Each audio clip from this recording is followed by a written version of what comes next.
Hello and welcome to Walk the Cinema podcast. This is an episode on La Dolce Vita, which is going to be our third Fellini in a row. So you can go check out the two previous ones, which are La Strada and Knights of Cabiria. And don't forget to subscribe or follow us so you can get the next episode. It's going to be 8.5. But yeah, our focus for today's episode is La Dolce Vita. Mm-hmm. Or Vita, however you... Yeah. My Italian is not great. It translates to The Good Life. The Sweet Life. Yeah, The Sweet Life is more direct translation. Some American audiences might be more familiar with the TV adaptation. The Sweet Life of Zack and Cody. Right, obviously. But this was... In our last episode, you said that you thought this would be my favorite. I predicted that, yeah.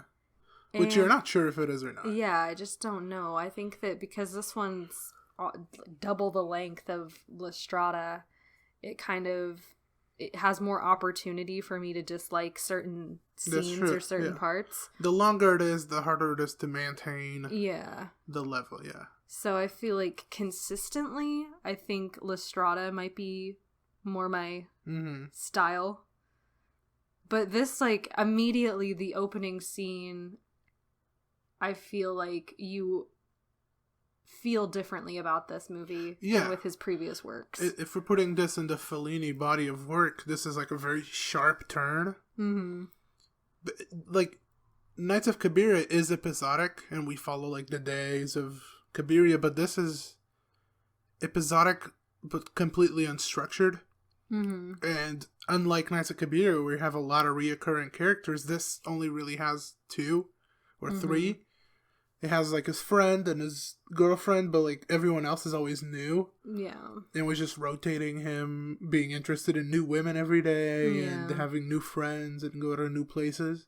Mm-hmm. It's very grandiose in its locations. Yeah. And also, this doesn't really focus on the poor or the struggling. Do we see some of those people? Yeah, but it doesn't focus on it. It focuses on the luxury and the vanity of the Roman society.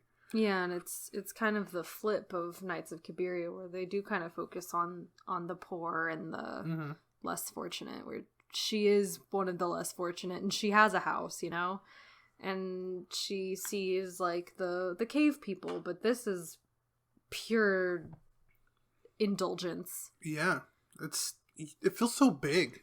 And it's not just the length, it's all those huge sets. Mm-hmm. The luxury houses. We go through so many, expensive houses. Yeah, and, the luxury people. You know what I mean? Everyone's pretty, well-dressed. Yeah. They'll have contacts. They're all famous. Very glamorous. Yeah, it's a really beautiful movie just to look at in that sense.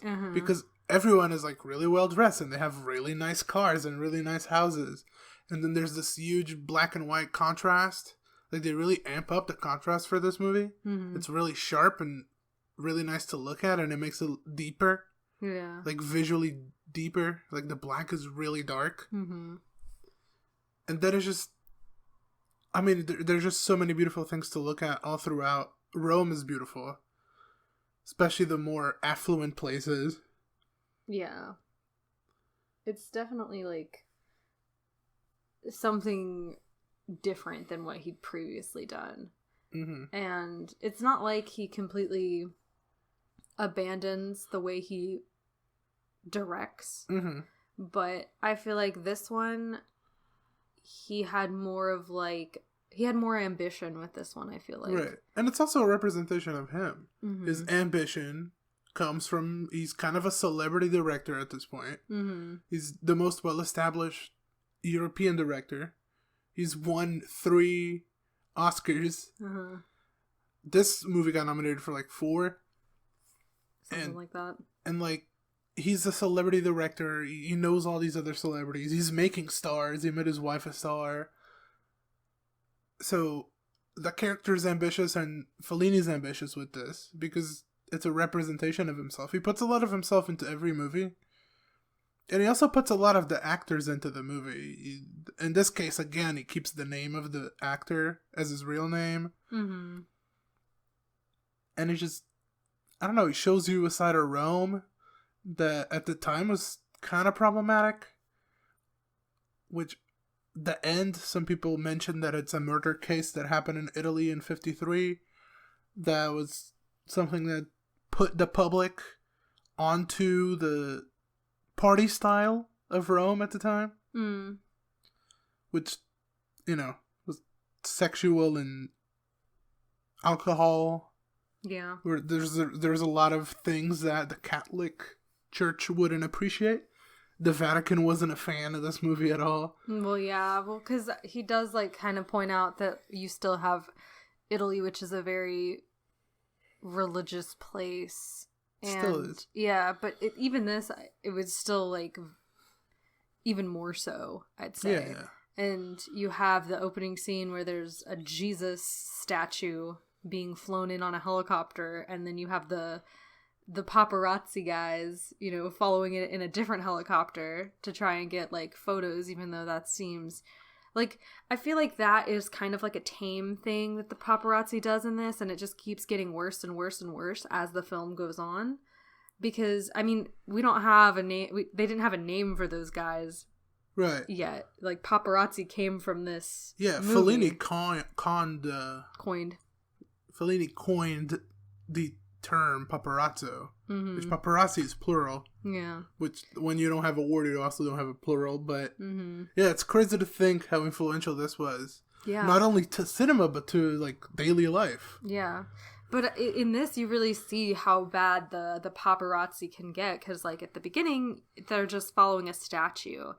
And, yeah, it might be a little bit excessive, right? Where they legit got a helicopter to just fly next to the helicopter carrying the statue. That seems gratuitous. Yeah, it shows that they do everything. But then as the movie progresses, you see that they go to the airport and wait for the actress to come off the plane, and then they crowd around, they follow her throughout that, and then at the end, or kind of at the end, they do something that I think many people would consider kind of a heinous act, where they follow a woman to take her pictures as she's being told that her children are very hurt. Yeah, she just found out that her family is dead, and they're taking pictures as she finds out. They also take pictures of director Robert confronting the actress Sylvia, and then confronting Marcello. There's just anything is an opportunity for them, and that's kind of it's not a super important aspect of the film, but we constantly do see the paparazzi. Yeah, and they take pictures of the young boy who was sick and was taken to the Madonna tree to hopefully be healed, but he ended up dying because he was trampled by the mob. That Madonna situation was also something, Vatican did not enjoy that, but they didn't enjoy the opening. But if we're talking, Fellini usually mirrors the ending and the beginning are mirrored, which at first viewing, I guess we didn't see here, but I would suggest that it starts with the Christ figure flying, and then it starts with it flying, arriving to the planet, and then it ends with a fish at sea, which a fish is a representation of Jesus.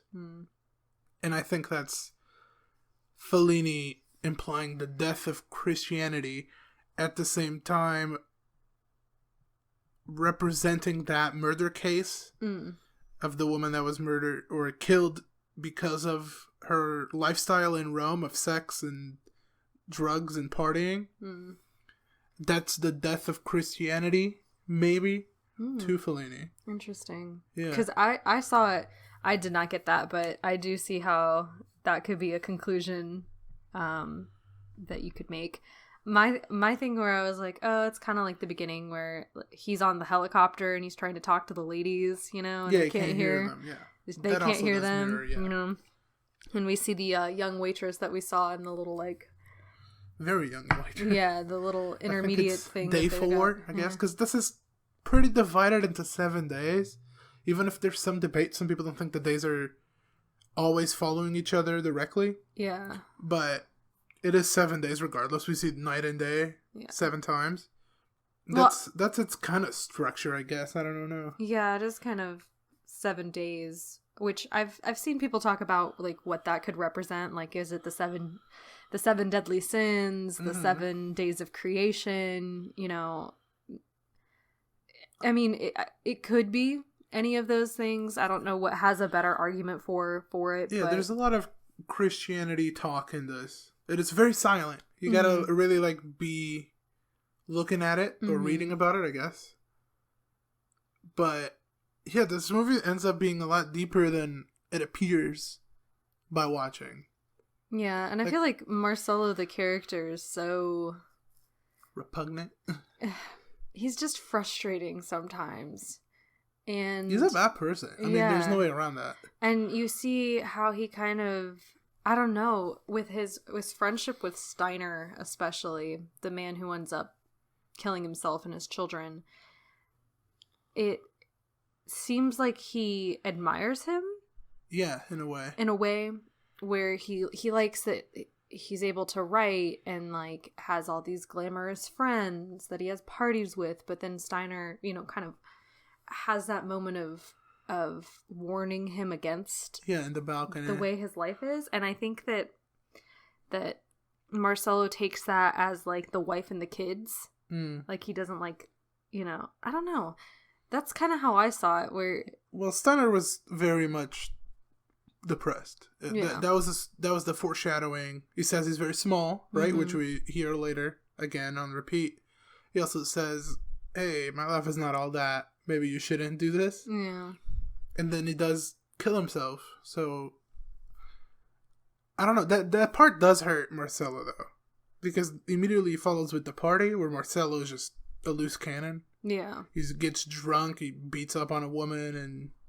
Yeah, he's kind of, we learn that he's completely turned his back on, like, his passion, I guess, which he goes back and forth between being a journalist or being a literary writer. Yeah. But with this, we find out that however long it's been, he's kind of started a different career path. Yeah. You know, with being more publicist. Yeah. But he's fully embraced the life of luxury at this point. Like, he wants fast women, fast cars, you know, like the typical. Yeah. That's his good life. Yeah. That's what he wants out of life. Most times. He does crash down sometimes, which I think everyone does. Everyone questions if what they're doing is the best usage of their life. Yeah. But yeah, he just wants this sinful life. I guess it's what it's pointing towards. Where he's not faithful, he just moves through life. Yeah. Knows everyone and parties with celebrities. Yeah, and it kind of feels like he wasn't always like that, because his former, I guess, fiance, Emma, talks about, like, something changed within him. Like, he used to love her, and now he doesn't. Yeah. And I kind of Which you agree with. Yeah, I agree with that. I still think he loves her in some way. I think it was clearly very hard for him to get rid of her. He wanted her. He just wanted more than just her, but he still wanted her. But I don't think that that's love. I think that I know you that's mean. Control. That's control to me. He wants to be able to have her. Yeah. But not it. But it kind of is mirroring what his dad did to his mom, and he talks about how his mom would cry, and you kind of get the sense that he didn't like that. He didn't like what his dad did to his family. Didn't like not seeing his dad.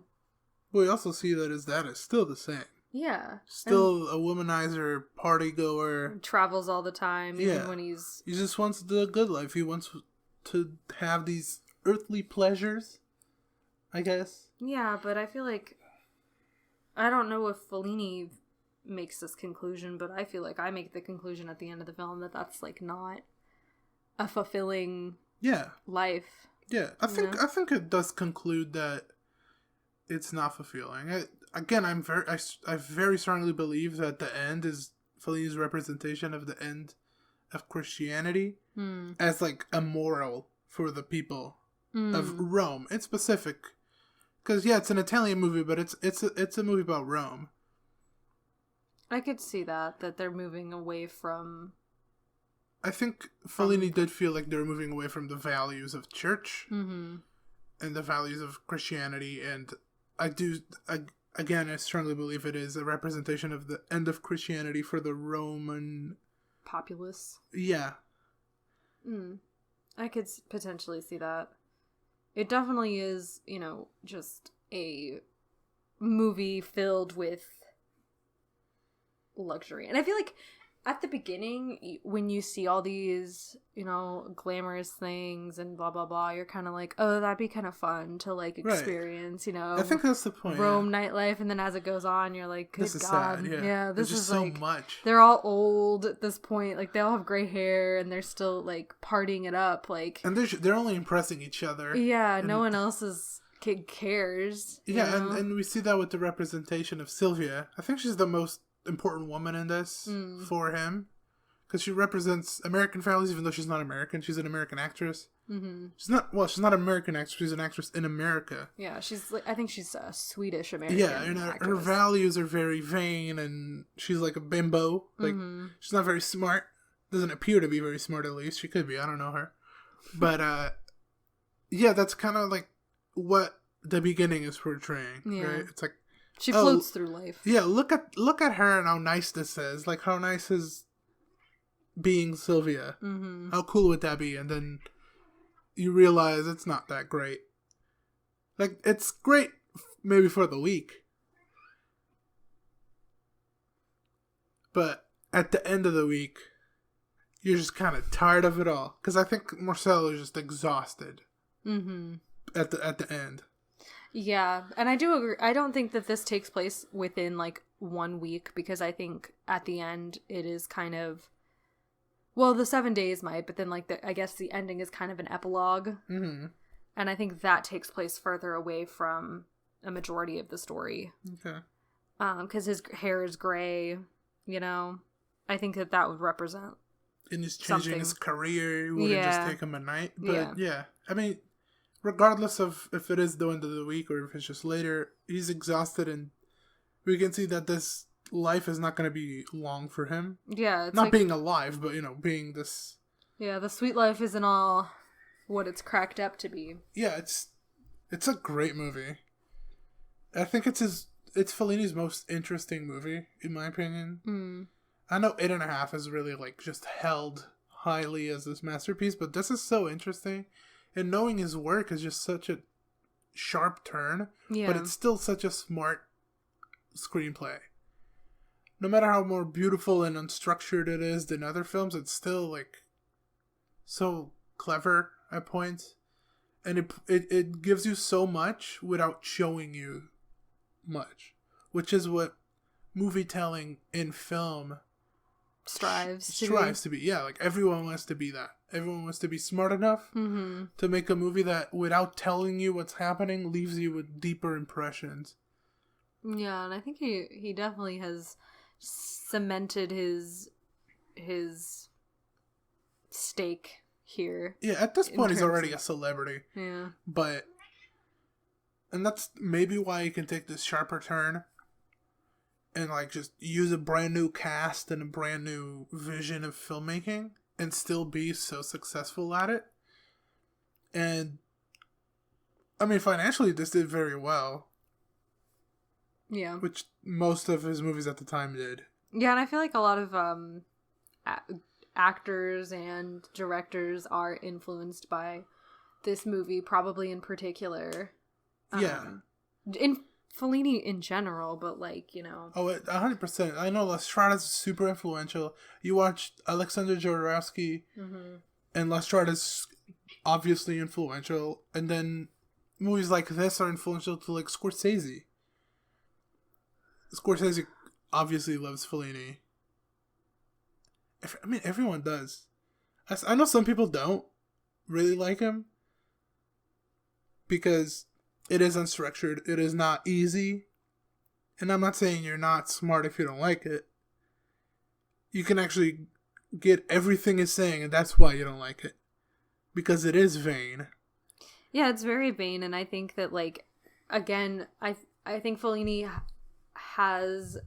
he picks characters to focus on that are really hard to like, you know? Yeah. Like, they're really hard to relate to and to feel empathy towards. Because I feel like with Marcello, you kind of pity him a little bit, and you kind of wish he was different. Like, you wish he made better choices, I guess. And I think that a lot of people would dislike that, you know, would dislike the character himself. And so that kind of ruins the film for them, potentially. Yeah, but speaking of Marcello, the actor's name is also Marcello. He's great in this. And we're going to be covering In the Half, which, again, it is him. And this time it's even a deeper imprint of Fellini himself into the film. And this is a great actor, and everyone was really great. The girl that played Sylvia was really great. The girl that played Emma was really great. There's characters that were just fine. Like, Paparazzo was fine, and... Yeah, you really, really hate the paparazzi, for sure. Just... It's so frustrating. Yeah. To see. Because very you know leeching behavior. You know that behavior still, like, exists. Yeah. In today's world, and... You dislike what they do when the woman's finding out that her kids are dead. Yeah. Which, yeah, it's disgusting, but I feel like what they were doing at the Madonna site was even worse. It just felt like there's no self-preservation. They're just tossing themselves in the way of everything. Yeah, I mean, it's...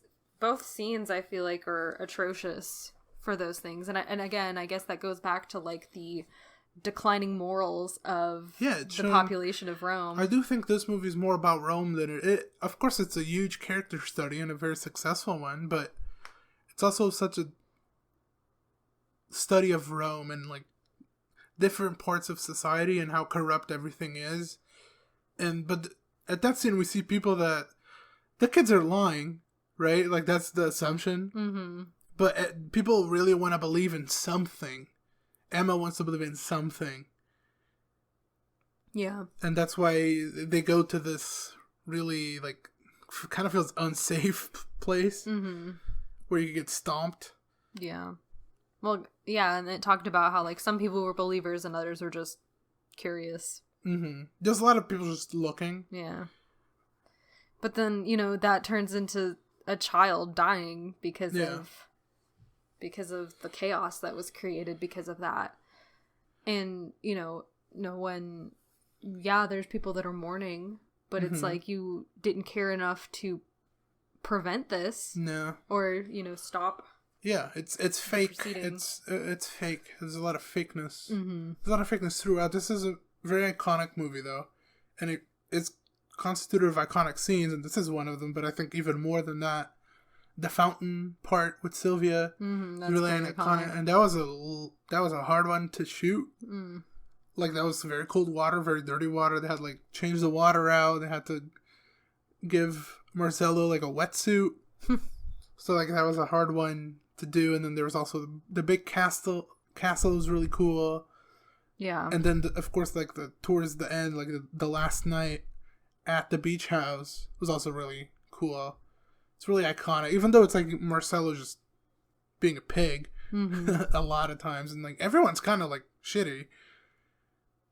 Like, for sure. We see like the older guy like tripping one of the guys that was dressed as a go-go dancer, or the can dancer. Yeah, whatever, and like it just hurts him. Yeah, like it's nothing. He just falls so harshly, and it's just, you know, all the people there are like kind of crappy. They don't really understand each other. They're from like. They just know all of them are famous or known in their circuit, and that's why they don't want to hang out, but they don't care about each other. Yeah. And it's super obvious. Yeah. But it's super iconic, though. I was thinking about, like, all those celebrities or the influential people. Like, there'd always be one that doesn't speak Italian at all. Right. And they're just, like, you know, just partying, having a good time, not really trying to understand anyone. No, they don't care. In a meaningful way. It's just kind of like, No we're thought dancing behind now. those Yeah. eyes, yeah. Oh, you're putting feathers on this girl to make her look like a chicken. Let's do that. That's fun. Yeah. That poor girl. But yeah, there's a lot of the celebrity coming to Italy to just coming to Rome to just party and just not care about anything.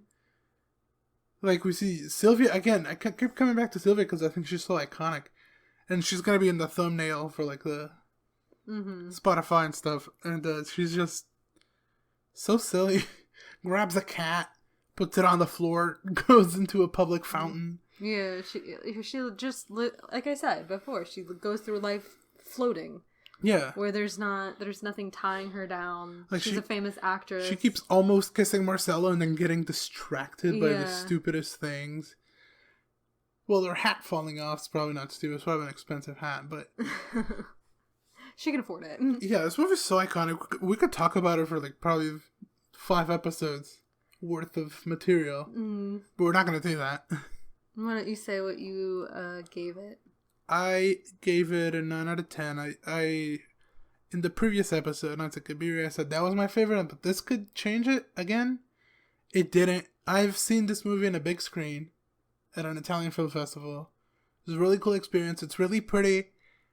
Nights at Cabiria is just grittier, and I love that more. But I still love this. I mean, Fellini's so good. His body of work is so impressive. I also gave it a 9, which I gave La Strada a 9, and it's like... It's I like them for different reasons, and it's really hard to compare the two in terms of I don't know, in terms of how much I like them, because with La Strada it is more grittier, you know. I'd say it seems dirtier. They're poor. They're traveling on the road, you know. It's more along the lines of that. It's kind of about humanity a little bit, whereas La Dolce Vita is a lot shinier, I would say, a lot more saturated, more lively, you know. It's filmed differently. So I like them for different reasons, but right. I think I still like La Strada more. These are all impressive, though, honestly. All of Fellini's movies end up being pretty impressive at some point or another. After The White Sheik. Let's ignore that one. But, yeah, we love Fellini, and we would love you to join us for our next Fellini episode. So again, don't forget to come back, and you can go check out the other Fellini episodes. We have other neorealism episodes. We have a lot of films that we've covered, so you can check that out. And we will see you next time with 8.5.